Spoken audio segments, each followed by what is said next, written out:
planning to blow up the most powerful military alliance in history, and after what Europe just did, you might actually understand why. Here's what NATO really is, why Europe's betrayal during the Iran war was unforgivable, and what happens to the world if America actually walks out. So it's 1945, and the Second World War has just ended, leaving Europe in ruins, tens of millions dead, and a continent that has now somehow managed to produce two catastrophic world wars in the space of 30 years. If nothing actually changes structurally, it will now happen a third time. At the same time, a new threat is already forming. The Soviet Union, which fought alongside the Allies against Hitler, is now expanding westward, installing communist governments across Eastern Europe one by one. So in 1949, 12 countries, including the United States, the UK, France, Canada, and several Western European nations, sit down in Washington and make each other an alliance. A simple promise. If any one of us is attacked, it's an attack on all of us, and we defend each other together. Basically,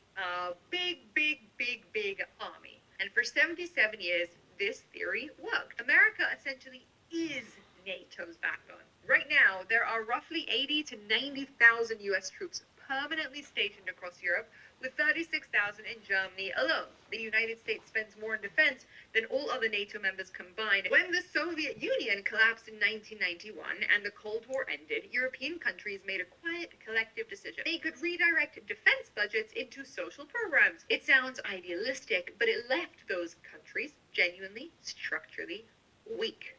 And what's remarkable is that this was actually part of a plan, just unfortunately not Europe's plan. Soviet doctrine, and later the doctrine of radical Islamist movements, was never primarily about defeating the West militarily, it was about demoralizing it. When America launched its military operations against Iran, the world's leading state sponsor of terrorism, I'll remind you, several of its NATO allies, who have been depending on America for all this time, refused to open their airspace to US military aircrafts. But then it got worse.